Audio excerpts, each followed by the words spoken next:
Torah Or Page about Chanukah, page 66. First column, 3, 6, 9, 10 lines in, 10 lines in the top of the page. Okay, the last thing that Rebbe is explaining, that in order for the oil to light, you need the wick. So the neshama is the wick that allows the flame of Elokus to be in the world, in the oil. And he says, that Hashem put a Torah by Yidin. Behind no idea sheyesh b'nefesh, b'chinas mesiras nefesh be'echad b'krishma, because a Jew has within him the level of mesiras nefesh. And when he says echad of krishma, which is bittul learning baruch, which is completely bottled, the wick, in order to function, has to be bottled. If the wick, so to speak, is too thick, too coarse, it can't be a wick. If it's too thick of itself, it can be a fuel, a source of fuel. Zeh commercial psila, which is similar to the psila sheba nechaz ha'erd, that the earth is held on to. Haino ayidei bittul zeh, through this level of bittul. But mashen ki b'shemen ki nefesh ruchnius v'yesh ba bittul zeh. He says that, in other words, the neshama, because it's ruchnius, neshama itself is spiritual. It has bittul telukus. Mashen ki b'maisa mitzvahs atzman lo shayach le'mikein, by the action of mitzvahs is not shayach to do that. L'cheina nechaz b'psila dafka. Dafka, it's in the wick. Ela shabav al yoda nimsha giler and tabaruch b'maisa mitzvah shemidvarim gashmi.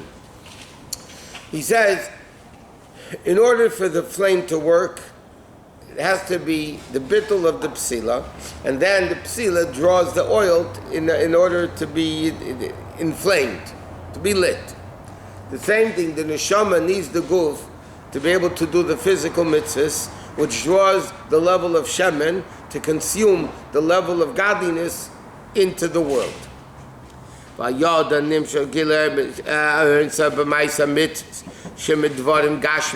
From the physical objects, like the oil which is in part of the fire, and through one wick. Okay, a lot of oil is consumed with one little wick. The oil in quantity is much bigger than the wick. One wick draws a lot of oil. One neshama does a lot of mitzvahs. Okay, Hainu. Ki neshama echad mekayim mitzvahs v'esim mitzvahs rabim lein shir b'shnei chayim, and does an unlimited amount of mitzvahs in a lifetime. V'hinei ma'ashem and nimshech chayura, which is aspaklaya me'iram. Remember he said before that in the flame there's the blue and the yellow and the white, the darker, the lighter. So he says this oil draws the clean flame, which is aspaklaya me'ira, which is the level of Yersha, the level of revelation of Elokus from above, Vobaterach amudei erd, which is the 620 pillars of fire, meaning which connects Elokus with the world, brings it down. Which is aspaklaya she'ena me'ira. Okay, then you have like this. You have Or Yashar. The Rebbe said this before. That and the flame, you have the darker part, which is aspaklaya she'ena me'ira, the not lit up, not the magnifying glass, the mirror level, the Or Chayzid, the returning level, and then you have the clear flame, the white.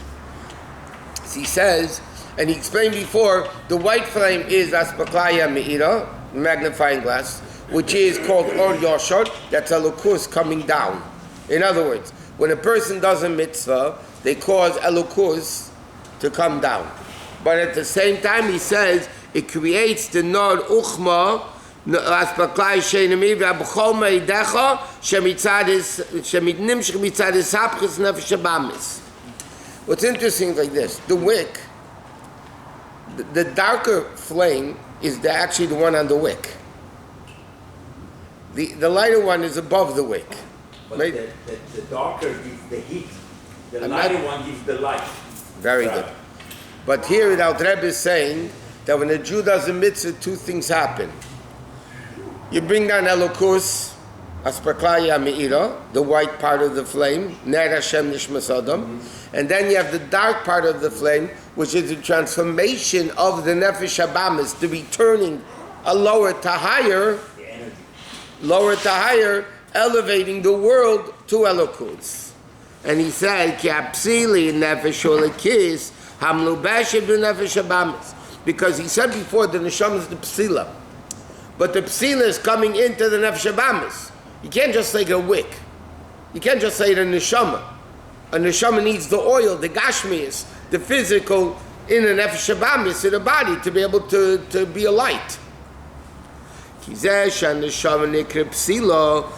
when is the neshama called a wick, only when the neshama is in the body. When the neshama is in the body, then it's called a wick. This is a transformation. 1 second.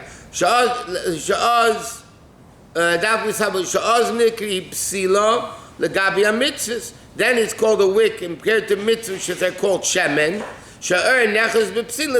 He said before, the oil is the mitzvah. The wick is a neshama. Yes. Now, a wick is only a wick, a functioning wick, when it's in the oil.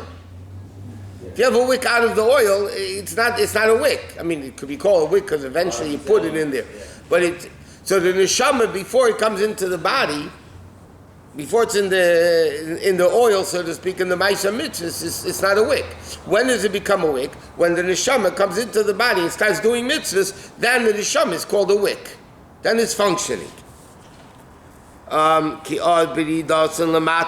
Because davka, when the neshama comes down, then you have the connection between the wick and the oil, between ruchnius and gashmis, between the neshama and the action of mitzvahs. The potential and realization of the potential. Correct. But then when the neshama finishes the body after 120 years and goes back to Gan Eden, Hare Adarab, Ha'er Softness Galil Nefesh, Aidem Sois Alavushim, Anaisim Imaisa Mitzvahs. Then, he said before, okay, so now the neshama is done, goes up.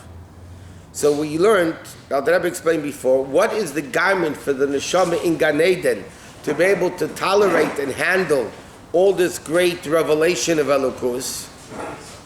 He said that's the mitzvahs it did in this world. So even though now the neshama is out of the body, the mitzvahs it did in this world is still connected to the neshama to be the garment for the neshama to be able to handle this great revelation of Elokus. It reverberates forever. Im kain as a mitzvah in kamei bechinas, then it's in reverse.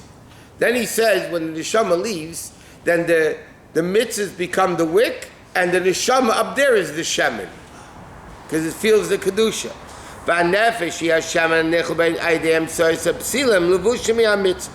other words, the Rebbe is saying like this: in this world, he's going to continue. In this world, the neshama is the wick, the mitzvahs are the oil.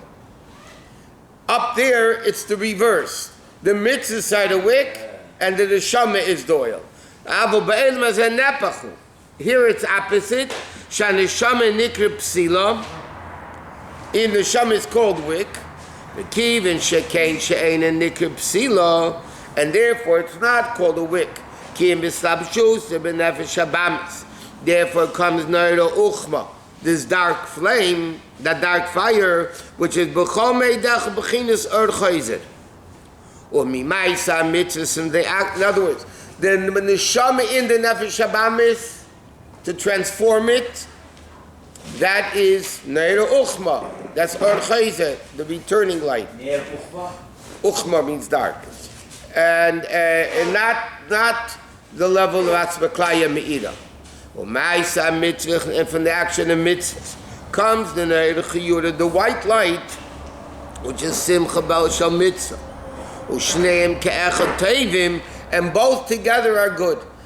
Remember he said before, there's an advantage of aspaklaya me'ira, the magnifying glass. There's an advantage of the other one, the mirror, because you see what's behind you.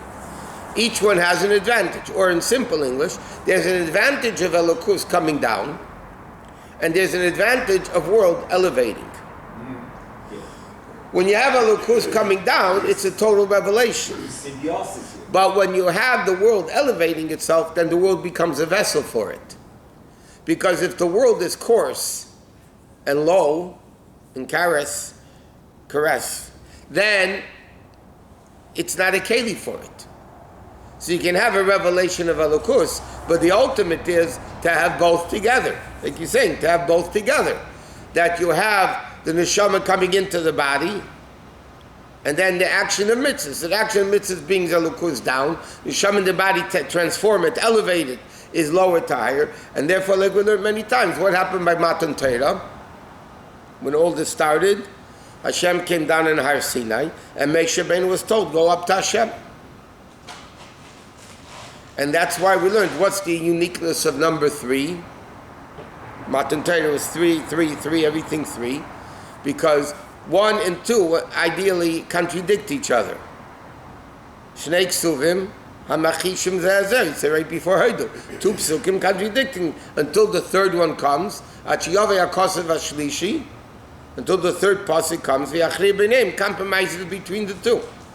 So, what's the ultimate level of Matan Torah was elokus coming down, world going up, and the third level is combining the two together.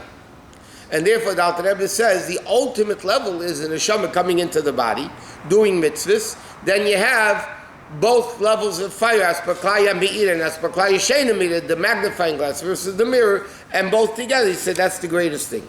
That's the first. Huh? That's the first. What do you mean the first? That's the first. Tefed, yeah, I thought you said the first. Yeah, Tefed. That's the first two. Okay, so he says that simcha shneim kechad tevim. Sheyesh ma'ile bezeh, v'yesh ma'ile bezeh. Each one has an advantage over the other. Kinyan l'aspaklaya me'yishena me'ira. V'shez shaneshama nikra ner, v'gam ha'mitzvahs nikra ner. And now the Alter Rebbe explains, he's summing it up. Why is the neshama called ner and mitzvahs called ner? Because neshama is the level of psila when b'sabshutza b'nefesh habams. The Alter Rebbe just said that when is the neshama the wick? When it's in the body. Out of the body, then the mitzvahs is the wick and the neshama is the oil. But also, Whatever mitzvahs and bechinas shemen. By days and nimshul beis bechinas or. Like v'yohavta is the begematria beis pamim or. The Alter Rebbe says this also in Tanya. The ultimate goal is to love Hashem. Okay? Now, v'yohavta is numerical value of 2 times 207. Or is 207. 414? It's 414. V'yohavta equals 414. So it says, the Alter Rebbe says here, v'yohavta beis pamim or. V'yohavta bigmatu beis pamim or. Because there's 2 urs. There's an ur of higher to lower, and there's an ur of lower to higher. Right? Ur yashir, ur chayzer. Right? The ultimate is come to v'yohavta b'chol me'idecha. So how do you have that? How do you come to v'yohavta? By having both levels of earth. The neshama coming into the body, and you're doing Tamaisa mitzvahs. Like the Alter Rebbe said, the name Shneur Zalman is Shneur. The Alter Rebbe's name was Shneur Zalman. Shneur Zalman is the same letters as Lizman, into time. So the Rebbe explained many times about the Alter Rebbe's name, Shneur Zalman. He said, first of all, the Alter Rebbe brought 2 lights. He wrote the Tanya and the Shulchan Aruch, the light of revealed Torah, the light of Pnimius HaTorah. And where did he bring down the 2 lights? Zalman Lizman, into the world. Chabad, it brings it internalized into the world. But here, and it's the same thing, by the way. The Shnei Or, which is Or Yosh and Or Chayzer, is also the level of Chassidus and Nigla. The Pnimius and the Nigla. The revealed and... What did you want? Oh, it's the same as the one order that goes from top down, up down. Correct.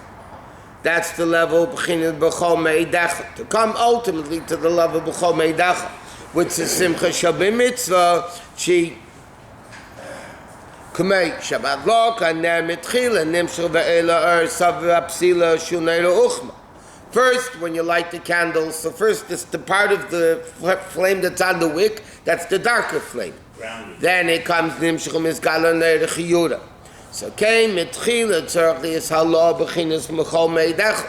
First, it has to be daveda b'chol me'idecha, meaning the Jew breaking their nature. Remember we learned me'idecha is b'li gvul. Me'id is breaking your nature. Breaking your nature is not bringing Elokus down. Breaking your nature is elevating your level, like Yitzias Mitzrayim. Go out of boundaries and limitations. That first there has to be Daveda B'chol Meidacha, which means first you have to elevate breaking your nature, which is the way you elevate the body. It's consummating your whole essence. In fact, not like the non-Hasidim before the Alter Rebbe said, you have to break the body. The Alter Rebbe says, no, elevate the body. In other words, refine the body, because the body really is not bad. See, without Chassidus, the body gets in the way of everything. The body wants this, wants that, and it blocks the neshama. So therefore, what's the solution in the world of Musar? Sur Merah, break evil, turn away from evil. Don't do this, fast, torture yourself, Chassidus comes along and says, yeah, that's also important. But what's more important, I say Taiv, instead of breaking the body, utilize the body as a tool and a vehicle, because like he's saying over here, without the body, there's no kedusha, there's no mitzvahs. There's no mitzvahs. And that's why, like we learned, the ultimate is not Gan Eden, the ultimate is Tchias HaMesim, because then again the body transforms. So instead of breaking the body, the Baal Shem says, oh, the Tazavim may elevate the body. And here the Alter Rebbe is explaining it very clearly, because without physical mitzvahs, there's no Kedusha in the world. And Kedusha has to be done with physical body. And the Rambam writes, Hayes, at the beginning of Hilchas Deis, Hayes aguf body v'sholem medarke havedas Hashemu. The Rambam speaks about health. At the beginning of Hilchas Deis, the Rambam writes, Hayes aguf body, in order the body has to be healthy, midarke havedas Hashemu is part of the way of serving Hashem. Because if you're sick, you can't serve Hashem. If you're laying, God forbid, in a hospital, you can't do mitzvahs. So therefore, a person needs to be healthy. But that's all not breaking the body. On the contrary, you have to elevate the body by doing mitzvahs. So going to gym is a mitzvah? If the person is going to gym to be healthy, yes. If they're going because they worship their body, and the body has to be exactly the nose, everything exactly then it's Avodah Zarah. It's a fine line. You know what I'm saying? If a person goes to gym to be healthy, and this is between you and God, so to speak, then it's good. You want to be healthy. If you're doing it because I have to look like a model, whatever, so then it's Avodah Zarah, then you're worshiping the body. Rabbi, the first lesson in Hasidut is the mind rule over the heart. Correct. That's torturing your body. No, it's not. Yes, it is. Why? I want to have this food, I should control myself. If I understand it's wrong, then it's not torture. It's only torture when I don't understand it's wrong. I want to listen to this music, I shouldn't. This is all torture. No, because no, that's not no. That is. Let me ask you a question: is Torah and mitzvahs discipline or restriction? Listen. According to you, it's the restrictions. The way you just said it, it's restriction. I can't do this, I can't think this, I can't speak this, I can't do this. Okay, then it's a bunch of do's and don'ts, it's a bunch of restrictions. But if it's understood as discipline, then you understand that it's wrong to listen to that music or to do this or think this or say this or whatever. So, or the opposite. It's the best thing for me to do it. Yeah. When we educate, supposed to. Educate children. The proper education is not tell you can't do this, you can't do this. No. Of course the kid's going to hate it. Learn it, love it, live it. Instead, you learn about it, you learn to love it, and then you live it. The best way for a Jew to keep Torah mitzvahs is not, and therefore, like we said many times, I told you, I had this class years ago, a bunch of from modern Orthodox people, Shem Shabbat, modern Orthodox, but from modern Orthodox. And one of them said to the next, hey, if you found out today you were a goy, remember, okay. They all said I would be happy. I wouldn't have to do this, I wouldn't have to do this, I could do whatever I want. Like you saying, I could do whatever I want, Okay. That attitude of mitzvah, because they didn't learn chassidus. So by them, Torah mitzvah is a bunch of do's and don'ts. I would rather not have to daven shachris. I'd have another hour sleep. I'd rather not have to keep kosher. I can go on vacation and eat anywhere in the world. Yeah, of course I would rather do that. But if you understand, then it's restrictions. So of course who wants restrictions? But if you learn discipline, the famous story with Rabbi Gordon's father, both Olav Shalom. He asked the Frierdiker Rebbe, when he was a Rav in Newark, New Jersey, and then Maplewood, he asked the Frierdiker Rebbe, when do I scream at the people? When do I, when do I do what? So the Frierdiker Rebbe said to him, there's in Yiddish it's called a schwitz, a sauna. And in a sauna, you have different levels. You have a lower level, which is not as hot. Then the high, because heat rises. You go higher and higher, so the heat rises. Now, when a person is in the sauna, the real thing, when they get really hot in the highest level, then they like to be whipped. They used to schmeißen in the sauna, in the schwitz. I don't know, it's never in the schwitz. But they like to be whipped. So the Frierdiker said to him like this: if you go into the street and whip a guy, he'll press charges against you. He'll lock you up. But when the person is warmed up, then he says, whip me harder, whip me harder. Yeah?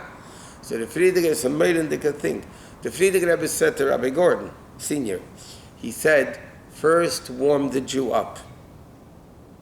Elevate them, warm them up to the higher level, and then they'll ask you for schmiss. Then they'll ask you to be whipped. No, it's unbelievable. Think about it, it's unbelievable. You could hit me anytime you want to. I'm not interested. You're bigger than me. You'll hit me back. From Sechel to Midot. But one second, let me just clarify. So therefore, it's not at all do's and don'ts. It's not torture. Torture is only when it's restriction. Even within kosher thing. No. When you're going there, No. I'm talking about kosher thing. It's still, you have to hold yourself. You have to hold yourself in order But again, to that's learn discipline. that the brain has to control the heart. Right. No. Right there, to bring it from there down to here, Yeah. it's That is- avodah. It's a torture. Avodah. That's control. The torture of a soldier in an army training. The Yes. torture the soldiers, yes? Yes. Okay. What is the ultimate purpose of that training? That's To exactly- save your life. Yes. To save That's your life, exactly bottom what line. I'm saying. Therefore, breaking your body is necessary. It's not, you can't But say not as torture. Not as torture. When the guy's whipped in the schwitz, it's not torture, it's enjoyment. You're into it. You're in the group. Because you want to be better. And if you want to be better, the food is there, kosher food we're talking No. about. Everything is there. So and eat you it. have to sit back and says no. A chassid control.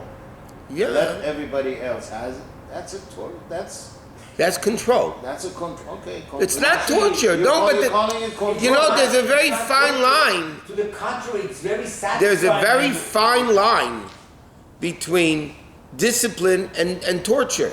Not torture. Restrictions. It's a tremendous pleasure when you overcome your... Right. Because the uniqueness of a human.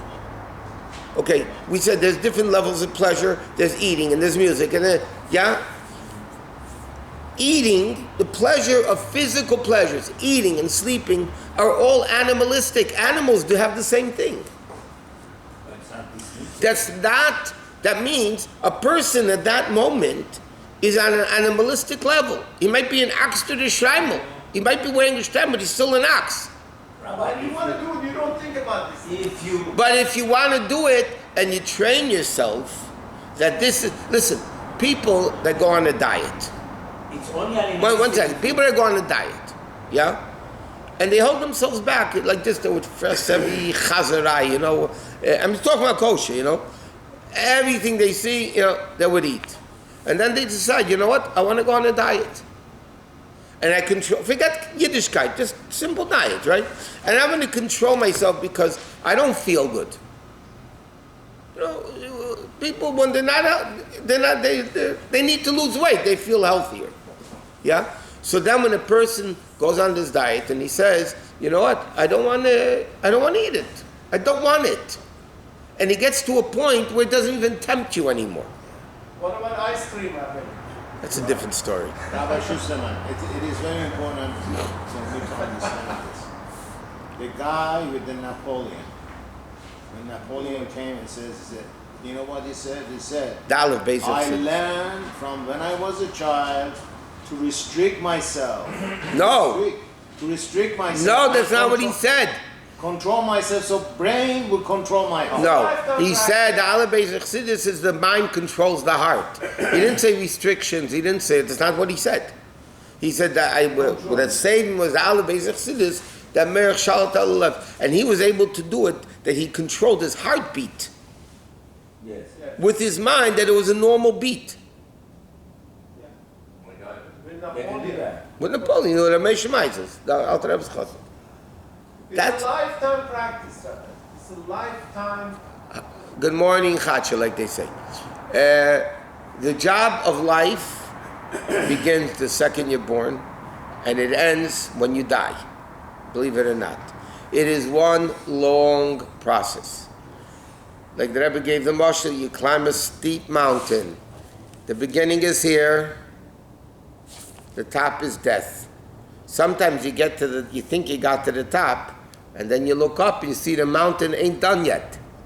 Another mountain. It's always No, it's all, right. So you start at the bottom and you climb the steep mountain. The goal is to reach the top.